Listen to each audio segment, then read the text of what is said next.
pagi. Pada hari ini, Senin tanggal 18 Oktober 2021, saya melaksanakan uji kinerja PPG Angkatan 3 Universitas Ahmad Dahlan. Perkenalkan, nama saya Yesi Estapaska dengan nomor UKG 2015 0155 9984, asal sekolah SMK Negeri 1 Pangkalan Banteng.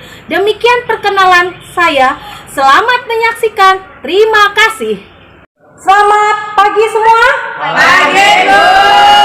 Ya, sebelum kita memulai pembelajaran kita pada pagi hari ini, mari kalian untuk mau cuci tangan sebelum kita masuk ke ruangan.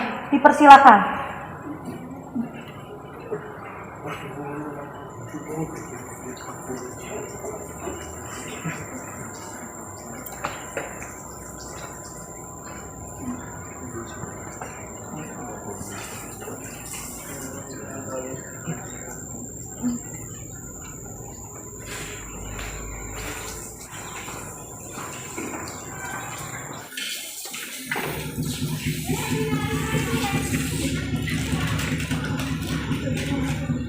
Ya, silakan duduk.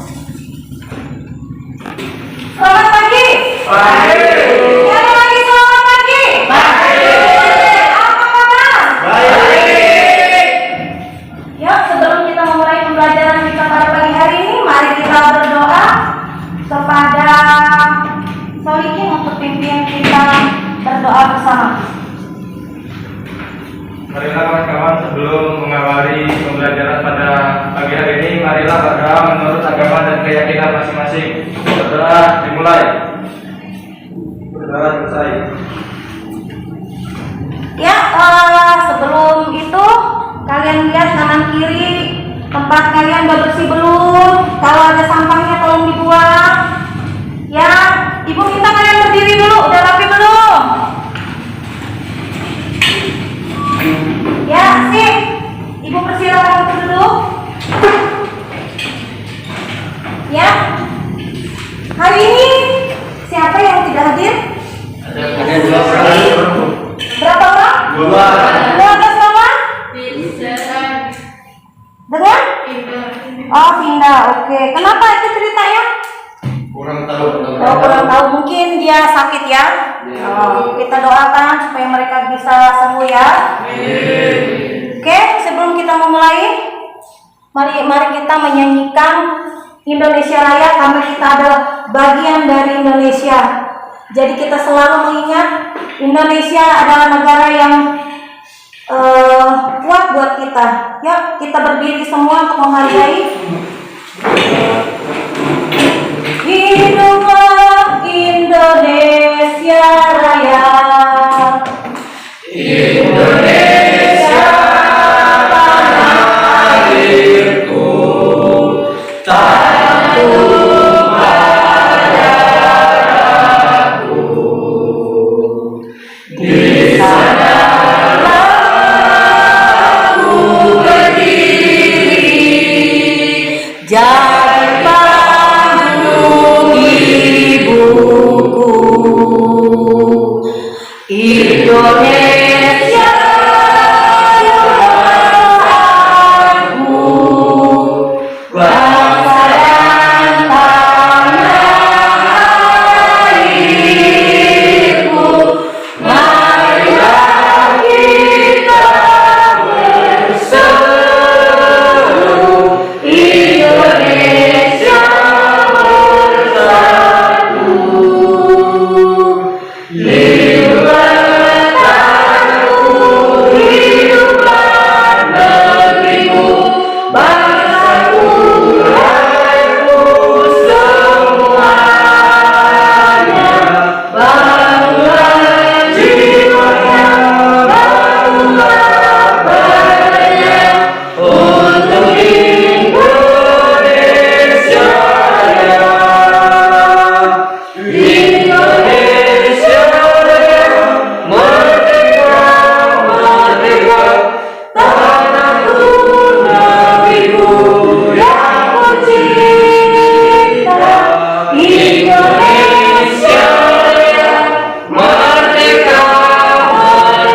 Baik dan senang sekali Bu. Syukur kalau kalian selalu senang karena saat kita lagi mengalami pandemi yang belum berlalu ini, senang, bahagia itu adalah imun yang keluar dari badan kita, dari tubuh kita, yang menjadi kekebalan sehingga kita selalu dalam keadaan sehat. Oke. Ibu mau menanyakan, minggu kemarin kita pelajaran apa ya? Hama dan pengendaliannya. Oke. Kemarin tentang hama, apa saja yang kalian tahu tentang hama itu? Ayo angkat tangan. Hama dibagi menjadi berapa? 3. 3? Ya, sebutkan satu. Berdasarkan morfologinya apa? Ayo sebutkan. Insekta Bu. Oh ya, selain insekta apa lagi? Ya, sip, pintar, krustasea. Selain krustasea apa lagi? Iya. Oke, berarti kalian ingat semua. Nah, pengertian hama itu apa ya? Ayo, hama itu apa? Oh, hewan yang tidak dikehendaki kehadirannya. Kok tidak dikehendaki kehadirannya? Kenapa? Menyebabkan apa hama itu? Oh ya, sip. Berarti pelajaran minggu kemarin kalian ingat sudah. Tapi sebelum kita memulai materinya, kita akan kasihkan tes dulu ya. Kalian jawab, beri nama. Jangan lupa. Tanggal juga jangan lupa ya. Ya, silakan dikerjakan.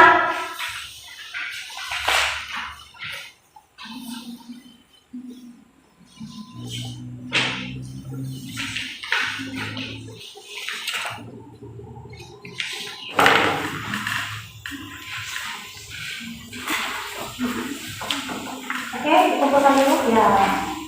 Terima kasih.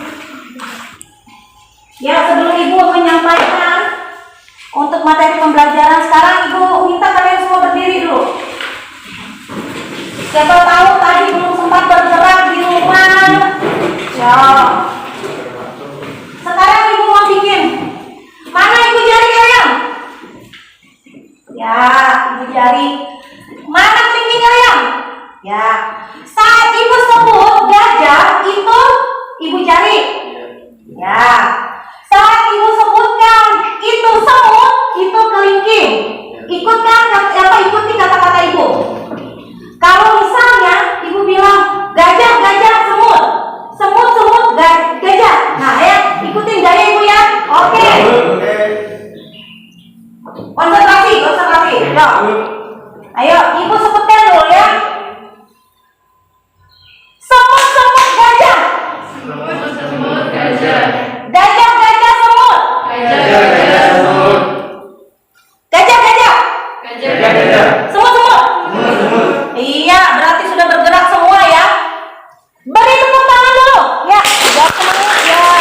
Ibu silakan aja. Ya, Ibu akan sampaikan materi untuk sekarang. Materi kita sekarang adalah metode pengendalian guna.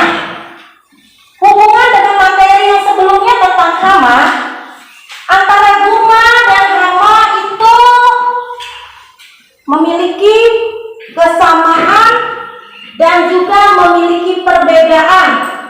Di sini Bu mau tanya grup wanita, persamaannya apa ya antara guma dan hama itu? Ya, angkat tangan. Persamaan antara, nanti dulu, perempuannya dulu. Ayo. Oh, sama-sama. Oke, sama-sama merusak tanaman. Laki-laki, benar apa enggak jawaban mereka? Kurang tepat. Oh, kurang tepat. Apa yang lebih tepatnya? Sama-sama mengganggu pertumbuhan tanaman. Sama-sama mengganggu pertumbuhan tanaman. Itu merusak tanaman.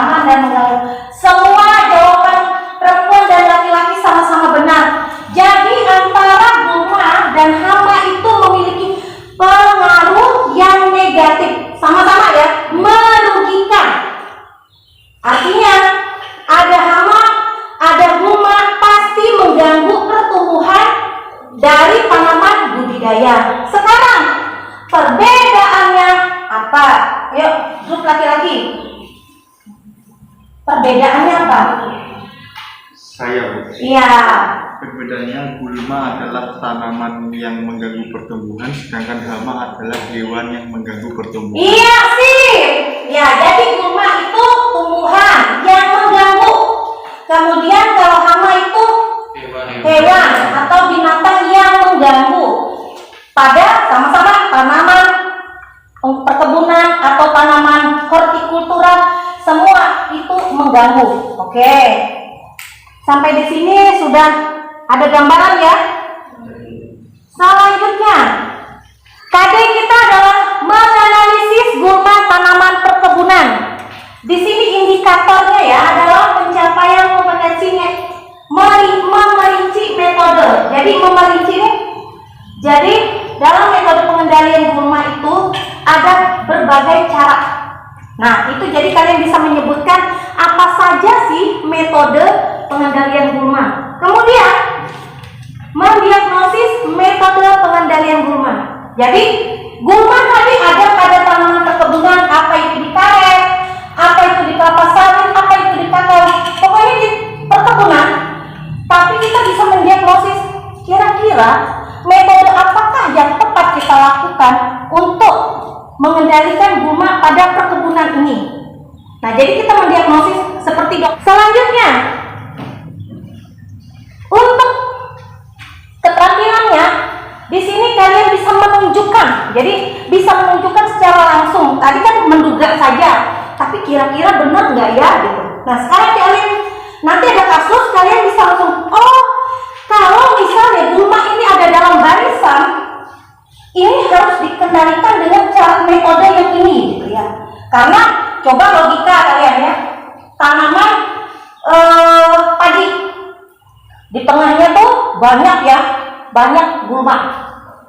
Kalau kita mau melakukan pengendalian gulmanya tuh, misal kita kasih dengan kimia, kita semprot dengan herbisida, yang terjadi apa ya? Padinya mati. Iya, padinya mati, gulmanya mati. Akhirnya apa? Petaninya rugi. Nah, itu kenapa? Pengendalian yang tidak tepat. Makanya ini tadi nanti kalian bisa menunjukkan. Tujuannya tadi memerinci metode apa saja untuk pengendalian gulma, kemudian mendiagnosis, kemudian menunjukkan juga. Selanjutnya, nah, metode pengendalian gulma itu dapat dibagi menjadi 4. Secara mekanis atau fisik. Pernah dengar gak secara mekanis itu kira-kira bagaimana ya? Seperti contoh rumput cabut dengan tangan. Oh, dicabut. Oke. Itu salah satu caranya mekanis dengan cara dicabut. Jadi pengendalian gulma dengan cara dicabut itu paling efektif itu dilakukan pada gulma semusim dan gulma tahunan sebelum dia menghasilkan biji. Kenapa dia sebelum menghasilkan biji? Karena saat kita mencabut, kalau dia sudah menghasilkan biji, bijinya tadi jatuh, kemudian akan menjadi individu baru lagi, jadi gulma lagi gitu. Jadi kerjaan kita mengendalikan gulma dan banyak pemborosan tenaga ya, karena kalau mencabut pasti kita pakai tangan. Nah, selanjutnya pengendalian dengan cara dikoret. Pernah dengar cara dikoret bagaimana? Koret. Dipotong, Bu, dipangkas. Oh iya, ada alat yang kayak cangkul tapi kecil, itu namanya dikoret. Ya, kalau itu kita bisa mengendalikan gulma pada tanaman yang rapat-rapat ya. Nah, jadi bisa kita pilih, oh yang mana gulma, yang mana tanamannya ya. Selanjutnya dengan cara disabit atau dengan pemotong rumput. Nah, kalau pengendalian dengan pemotong rumput itu seringkali dilakukan di mana? Di lapangan. Selain di lapangan di mana lagi? Di taman, merapikan lah. Nah, itu tadi. Kemudian dengan cara dicangkul atau dibajak. Nah, jadi secara mekanis itu ada 4. Oke. Selanjutnya secara kimia. Nah, ingat yang menjadi perhatian secara kimia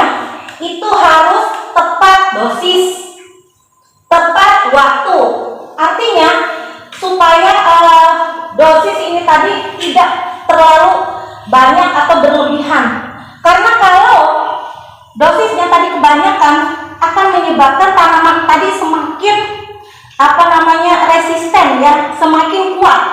Jadi kita menggunakan tuh tadi dengan dosis yang tepat. Selanjutnya, secara budidaya. Kalau secara budidaya ini ada 3 cara. Pertama dengan penggiliran tanaman. Kalau penggiliran tanaman tuh gimana ya Mas ya? Pergiliran tanaman. Dalam suatu lahan kita tanam, langsung gimana itu? Kasih jarak. Kemudian selain itu ganti tanaman baru.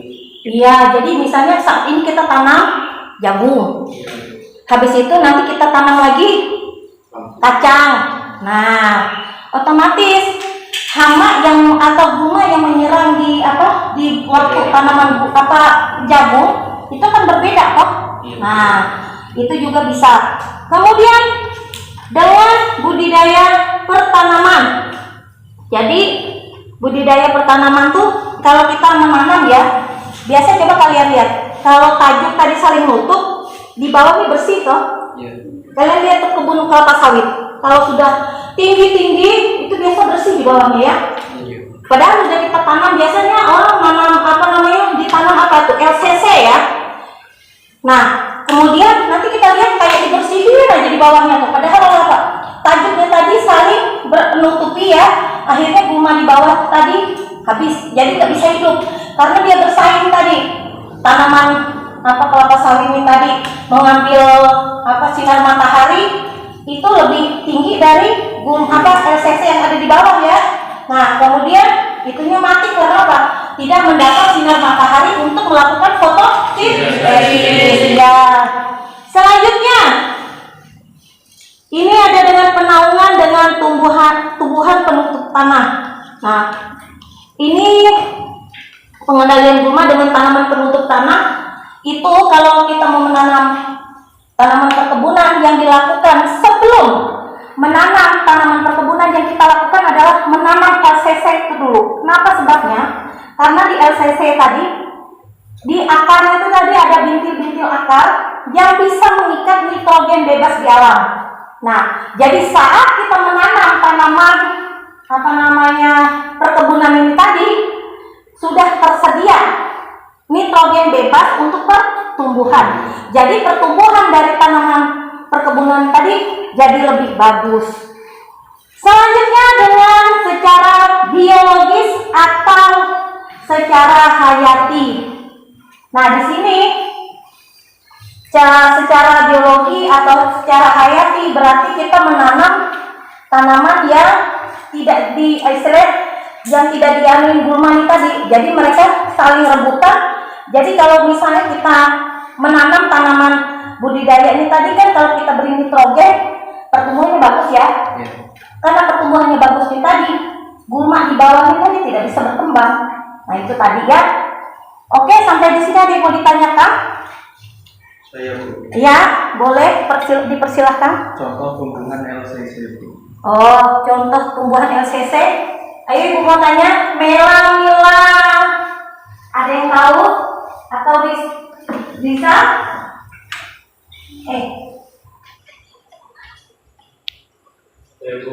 Ya, Solikin?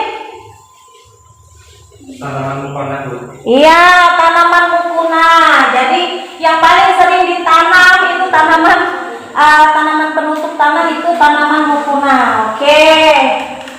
Itu mau dibilang dia akan dikatakan gulma kalau pertumbuhannya itu lebih banyak atau presentasinya itu lebih besar daripada tanaman budidaya. Itu dikatakan gulma karena kalau dia lebih besar atau lebih banyak akan mengganggu pertumbuhan tanaman budidaya.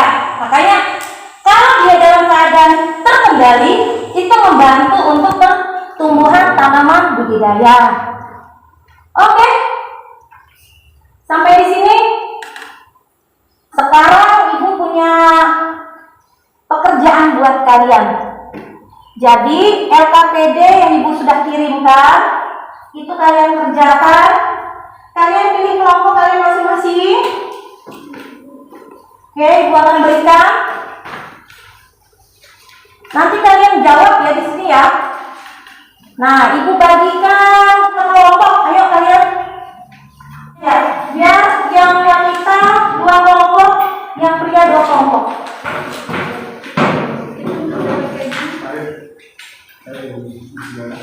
Ya, gitu. Ya, jangan lupa tulis namanya. Jadi 4 kelompok aja nggak apa-apa. Ayo, waktu kalian diskusi, kalian boleh buka HP kalian cari informasi jadi kalian buka video. Nah, ini ya. Nah, jadi di sini ada kasus. Nah, ini tadi ya, ini padi, ini gulma. Jadi, apa yang kalian harus lakukan di sini? Kemudian, nah ini apa yang kalian harus lakukan? Nah, pertanyaannya kan ini nih.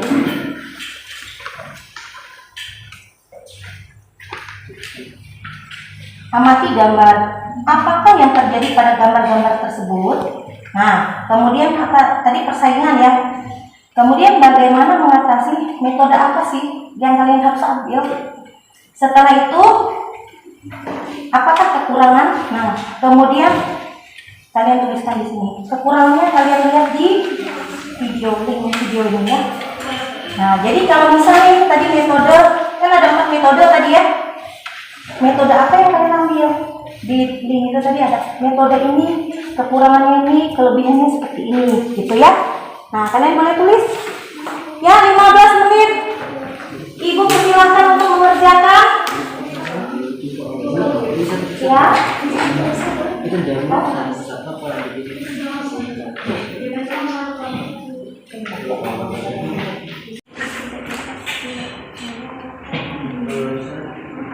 Bagaimana mengatasi suasana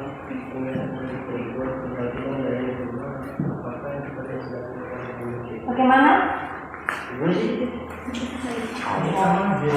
Ini kelompok 2 bagaimana? Masih.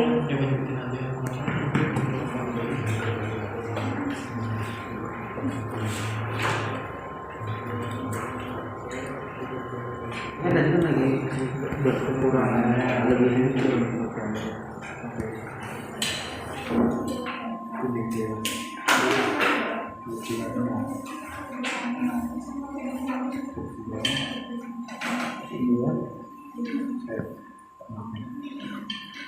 Selesai semua diskusinya? Oke, ya sekarang yang presentasi terserah. Ibu kan tentukan yang mana dulu. Ya, kelompok 2 ya, dipersilakan untuk kelompok 2 dulu ya. Katanya karena kelompok 2 dulu. Ya, dipersilakan berdiri. Assalamualaikum warahmatullahi wabarakatuh. Kami dari kelompok 2 ingin mempresentasikan dari gambar 2. Jawabannya A. Banyak gulma yang tumbuh di sekitar perkebunan kelapa sawit. Cara pengendalian gulma mekanis atau fisik. 1. Mencabut gulma. 2. Dicampur atau dibajak. Teknik pengendalian gulma secara kimia. Disemprot menggunakan herbiksida. Kelebihannya lebih menghemat waktu pelaksanaan pengendalian dan tidak memerlukan banyak tenaga kerja. Adapun kekurangannya adalah dapat menimbulkan dampak negatif terhadap lingkungan, mematikan mikroorganisme yang berlengkap di dalam tanah, menimbulkan resistensi, dan herbisida tidak dapat dilakukan pada gulma yang sulit dijangkau. Sekian presentasi dari kelompok kami. Wassalamualaikum warahmatullahi wabarakatuh. Ya, dari kelompok lain ada yang mau ditanyakan? Dipersilakan. Ayo. Dari kelompok 1 atau kelompok 3, kelompok 4 ada yang mau ditanyakan? Ayo. Ya. Dimas, silakan. Apakah ada metode lain yang digunakan untuk menghilangkan gulma tersebut? Ya. Pengendalian gulma tersebut. Ada metode lain nggak dengan tadi kalau kelompok 2 tadi apa? Dengan cara gimana? Mekanis dan dengan cara kimia. Oke. Apa ada metode lain? Metode lain ada Apakah nggak? bisa? Yaitu dengan metode kimia apakah bisa untuk menghilangkan Disemprot. Ya, jadi dengan disemprot dengan menggunakan herbisida. Oke. Nah, kalau pendapat kelompok 2 lebih enak. Nah, pada gambar ini lebih mantap atau lebih tepat menggunakan metode mekanis atau metode kimia? Kimia. Oh, metode kimia lebih apa? Tepatnya apa? Lebih tepatnya gitu ya. Jadi daripada gambar 2 itu lebih tepatnya menggunakan metode pengendalian gulma secara kimia. Oke. Kelompok 1 dipersilahkan. Assalamualaikum warahmatullahi wabarakatuh. Waalaikumsalam. Saya di sini akan mengumpulkan gulma yang terdapat pada gambar 1, yaitu gulma pada tanaman padi. Dapat dikendalikan dengan metode fisik, yaitu menggunakan metode dicabut, merupakan pengendalian gulma yang dengan cara ini dapat dilakukan pada jenis gulma semusim atau setahun dan 2 tahunan sebelum gulma tersebut menghasilkan biji. Cara mencabutnya bisa langsung menggunakan tangan. Ya, ada yang mau ditanyakan? Kurangannya bagaimana? Saya akan menjawab pertanyaan dari Rizky Naufal Anasfi. Kekurangannya yaitu menggunakan tenaga kerja yang banyak. Selain tenaga kerja, apa lagi? Memakan banyak waktu juga. Iya, jadi menggunakan banyak waktu yang akan berdampak kepada biaya lebih banyak. Oke. Selanjutnya untuk kelompok 3 dipersilakan. Assalamualaikum warahmatullahi wabarakatuh. Waalaikumsalam. Saya perwakilan dari kelompok 3 mau presentasi tentang pengendalian hama yang ada di gambar nomor 3 tersebut. Gambar di nomor 3 adalah gambar dari hama mukona. Metode pengendalian gulma mukona yaitu dengan cara mekanis atau fisik, yaitu dengan cara dipotong menggunakan sabit atau menggunakan mesin potong rumput. Untuk kekurangan menggunakan sabit atau mesin potong rumput, jika mengenai pohon induk maka akan mengakibatkan kerusakan pada tanaman induk yang akan tergores atau terpotong. Kelebihan dengan cara seperti ini maka tanaman mukona tidak ikut mati dan yang terpotong dapat dijadikan pupuk. Karena kan tanaman mukona bisa jadi manfaat atau tanaman mukona adalah dapat menjadi gulma yang bermanfaat dari pohon induk. Iya.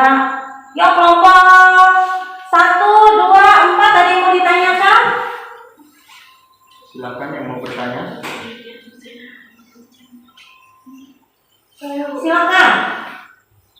Mengapa tanaman tersebut juga bisa bermanfaat? Padahal sudah jelas namanya gulma. Oh ya, katanya udah jelas gulma. Kenapa bermanfaat? Dalam pelajaran kemarin, Bu Yesi sudah menjelaskan hal tersebut dan saya juga sudah menanyakan hal tersebut. Dan dikarenakan gulma ada beberapa jenis dan ada yang bermanfaat. Dikarenakan tanaman mukona adalah gulma yang memiliki manfaat dan jika terpotong, maka hasil potongan tersebut dapat menjadi pupuk organik. Oke. Oke. Demikian jawaban dari kelompok 3. Sekarang kelompok 4. Assalamualaikum warahmatullahi wabarakatuh. Saya di sini akan menyimpulkan hasil kelompok 1 sampai 3. Gambar 1 menggunakan metode dicabut merupakan pengendalian gulma. Dengan cara ini dapat dilakukan pada jenis gulma semusim, setahun, dan 2 tahunnya sebelum gulma tersebut menghasilkan biji. Kelebihannya tidak berdampak negatif pada lingkungan. Kekurangannya menghabiskan banyak waktu dan tenaga kerja.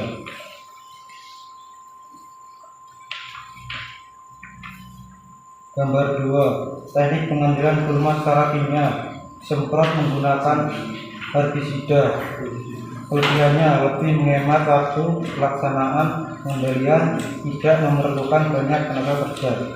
Kekurangannya, teknik pengendalian gulma secara ringan menggunakan herbisida itu dapat menimbulkan dampak negatif terhadap lingkungannya, mematikan mikroorganisme yang bermanfaat di dalam tanah, menimbulkan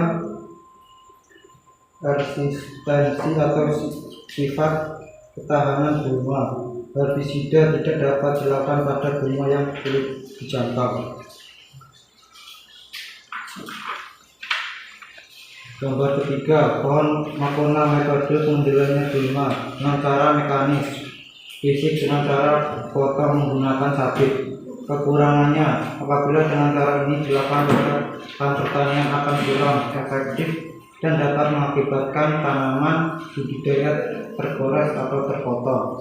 Kelebihannya, dengan cara seperti ini maka tanaman makona tidak ikut mati dan yang terpotong dapat dijadikan pupuk. Sekian dari saya akhiri. Wassalamualaikum warahmatullahi wabarakatuh. Waalaikumsalam warahmatullahi wabarakatuh. Ya, terima kasih kepada kelompok 4. Ya, dari diskusi kali ini, apa yang mau kalian tanyakan yang belum dimengerti, Ibu persilakan. Nah, ya, sekarang kita bahas tentang ini tadi ya kata PD-nya ya. Jadi dari hasil diskusi ini tadi bahwa ini gambar pertama ya. Nih kalau kalian lihat gambar pertama nih, tanaman budidayanya apa? Padi. Kemudian ada gulma di tengahnya. Sekarang ada 4 metode tadi ya.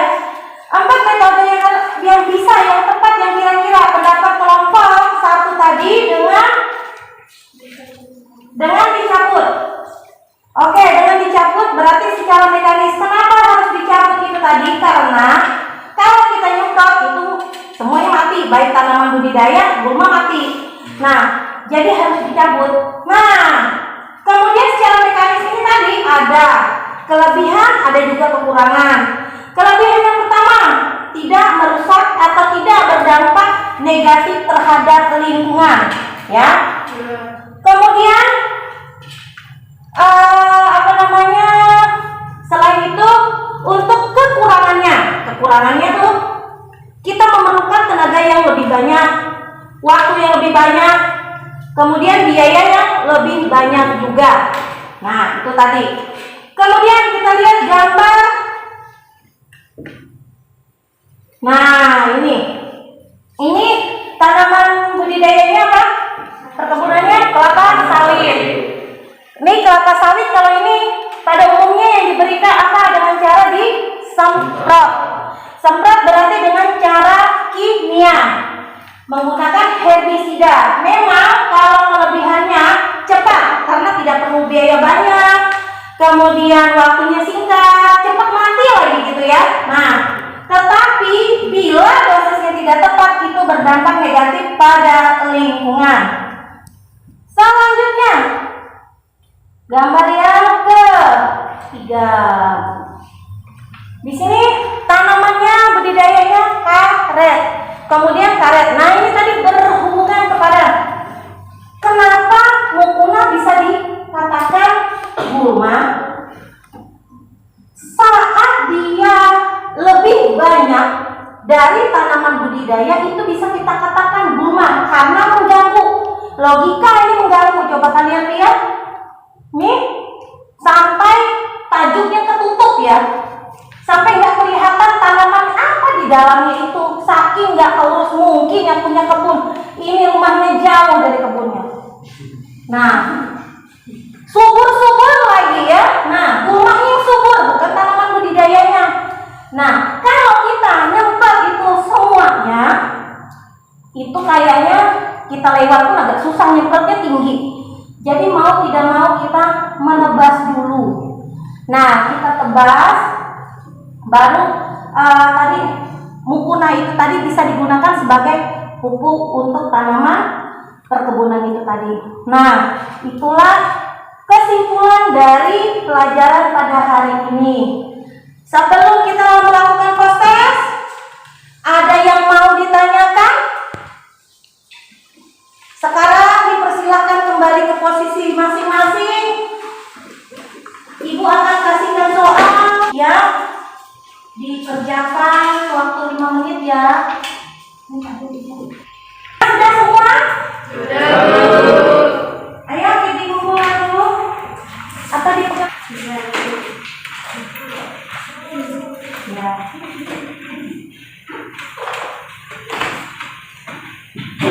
Sudah semua? Ya, dicatat, jangan lupa Ibu akan berikan tugas mandiri kalian untuk minggu depan. Tugasnya adalah mencari informasi metode pengendalian gulma pada tanaman perkebunan yang tidak berdampak negatif terhadap lingkungan. Jadi di sekitar kalian tuh, misal ada tanaman perkebunan tuh, apa karet atau kelapa sawit, kalian lihat itu, kemudian metode apa yang tidak berdampak gitu ya. Tapi harus kalian foto. Jadi artinya ini apa namanya tanaman. Jangan nanti kalian cuma foto pohon kelapa sawit atau pohon karet kok tanpa ada bunga di bawahnya. Jadi ceritanya tuh ada pohon tanaman perkebunan tadi ada bunga. Nah, yang kalian harus ambil atau metode apa sih yang harus diterapkan gitu. Tapi ingat ya konsepnya tidak berdampak negatif terhadap lingkungan. Oke? Nanti dikirimkan lewat WA. Oke? Ya, demikian untuk pelajaran kita hari ini. Untuk diskusi tadi yang Ibu lihat kelompok yang aktif sekali dalam kerjasamanya itu kelompok 2. Nah, kasih aplaus dulu buat kelompok 2. Aplaus selanjutnya buat semua yang ikut diskusi.